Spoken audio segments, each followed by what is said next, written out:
Have you ever heard of a doctor who treated the poor for free, wrote medical encyclopedias that were used for centuries, and even penned a guide to love and relationships?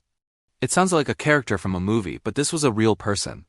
Today, we're diving into the incredible life of a forgotten giant of medicine, a man whose wisdom shaped healthcare from North Africa to Europe, the brilliant Ibn al-Jazzar. His story is not just about medicine. It's about compassion, groundbreaking science, and a legacy that has been unjustly overlooked. So, get comfortable because you're about to meet one of the most remarkable figures of the medieval world. Our story begins in the 10th century, in a city that was a beacon of knowledge and culture, Kairouan in modern-day Tunisia. This wasn't just any city. It was a bustling hub of scholars, poets, and scientists, a true intellectual powerhouse of the Islamic Golden Age. It was here, around the year 898, that Abu Jair Ahmad ibn Ibrahim ibn Abi Khalid, better known as Ibn al-Jazzar, was born. He came from a family of physicians. Both his father and uncle were respected doctors. You could say medicine was in his blood. Growing up surrounded by medical books and discussions, young Ibn al-Jazzar was immersed in a world of healing from an early age. He received a top-tier education in Kairouan, studying not only medicine but also philosophy, history, and geography. He learned from the best, including his famous teacher Ishaq ibn Imran, another major figure in Arab medicine. But Ibn al-Jazzar wasn't content to just learn what was already known. He was driven by a deep curiosity and a passion for empirical evidence. He didn't just accept ancient texts at face value. He observed, he experimented, and he meticulously documented his findings. This scientific rigor would become the hallmark of his entire career. Unlike many of his contemporaries who sought fame and fortune in royal courts, Ibn al-Jazzar chose a different path. He decided to stay in his beloved Kairouan, setting up his own practice and dedicating his life to serving his community.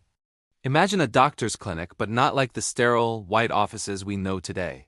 Picture a vibrant space in the heart of Kairouan, where Ibn al-Jazzar had a personal library rumored to hold over 25,000 books. This wasn't just a clinic. It was a center of learning. He was known for his incredible work ethic, studying late into the night under the lamplight, and for his immense compassion. He famously treated the poor and needy for free, earning him the love and respect of everyone in the city. He believed that healthcare was a right, not a privilege reserved for the wealthy. His home was open to students who came from far and wide to learn from him, and he would teach them generously, sharing his vast knowledge without holding anything back. He never traveled outside of Tunisia, yet his influence would soon spread across continents. Now let's talk about his masterpiece, the work that would cement his name in medical history. al-Musafir wa al-Hadir, which translates to Provisions for the Traveller and the Nourishment of the Settled. This wasn't just one book.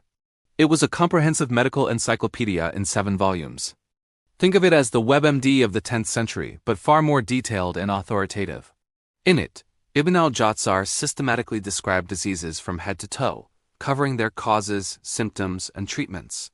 What made it so revolutionary? He based his work on his own clinical observations and case studies, a practice that was ahead of its time. He wasn't just repeating what Greek physicians like Galen had said. He was testing, confirming, and sometimes even correcting them. The al-Musafir was incredibly practical. It was designed to be a handbook for traveling physicians who might not have access to a full library. It covered everything from fevers and skin diseases to pediatrics and mental health. He was one of the first physicians to write a dedicated monograph on pediatrics, showing a deep understanding of the unique medical needs of children. His descriptions of diseases like smallpox and measles were so clear and accurate that they remained the standard for centuries. The book's logical structure and clarity made it an instant success. It was so valuable that it was quickly translated into Latin, Greek, and Hebrew, becoming a core textbook in European medical schools like the famous School of Salerno in Italy. Under the Latin name Viaticum Peregrinatus, his wisdom guided European doctors for over 500 years. But Ibn al-Jazzar's expertise wasn't limited to general medicine. He was a true polymath who wrote on a vast range of subjects. He authored one of the earliest known books on geriatrics, or the health of the elderly, called Kitab Tib al-Mashaykh. He also wrote about fevers, sexual health, and even the causes of the plague. His work on pharmacology, or the study of drugs, was extensive.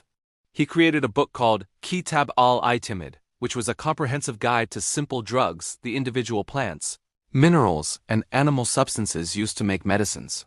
He detailed their properties, how to prepare them, and what substitutes could be used if a particular ingredient wasn't available. This was an essential resource for pharmacists and physicians of his time.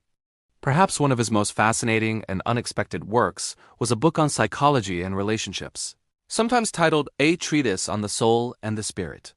In it, he explored topics like sadness, anxiety, and even forgetfulness, offering practical advice on how to maintain mental and emotional well-being. He wrote about the nature of love, desire, and how to navigate the complexities of human relationships. This shows us a different side of Ibn al-Jazzar, not just a clinical physician, but a deeply insightful observer of the human condition. Someone who understood that health was about the mind and spirit, not just the body. It's a holistic approach that modern medicine is only now beginning to fully appreciate. So, what was Ibn al-Jazzar's secret? What made his work so enduring? It was his unwavering commitment to the scientific method. He emphasized diagnosis based on observation and the patient's specific symptoms. He was a pioneer in what we now call differential diagnosis, the process of distinguishing between two or more conditions that share similar signs. For example, he would carefully detail how to tell the difference between a hot and a cold abscess based on the patient's pulse, the color of their skin, and the type of pain they felt. He was a master clinician who trusted his own eyes and experience above all else. This empirical approach is the very foundation of modern medicine, and Ibn al-Jazzar was practicing it over 1,000 years ago. Despite his immense fame and success, Ibn al-Jazzar remained a humble man. He never married or had children, dedicating his entire life to his work and his students. He lived a long life, passing away around the year 980 in his hometown of Kairouan, the city he never left. He left behind a legacy not of wealth or power, but of knowledge and compassion. He wrote over 40 major works, and though many have been lost to time, those that survive paint a picture of a truly extraordinary mind. His influence on both Islamic and European medicine is undeniable. For centuries, doctors treating patients in Baghdad, Cordoba, Paris, and Padua were, in many ways, students of Ibn al-Jazzar. Sadly today, his name is not as well known as it should be. While names like Avicenna and Rhazes are often mentioned, Ibn al-Jazzar, their contemporary and equal, has faded into the background. But his story is a powerful reminder that history is filled with hidden heroes whose contributions have shaped our world in profound ways. He was more than a doctor. He was a humanitarian, a scientist, and a teacher whose work saved countless lives and advanced human knowledge. His life's work shows us the timeless power of combining scientific inquiry with genuine care for others. The next time you visit a doctor, take a moment to remember the long line of brilliant minds, like Ibn al-Jazzar, who paved the way. Thank you so much for joining me on this journey back in time to discover the incredible life of Ibn al-Jazzar. If you found this story as fascinating as I did, please hit that like button and subscribe to the channel for more stories about the forgotten giants of history. Don't forget to ring the notification bell so you won't miss our next video.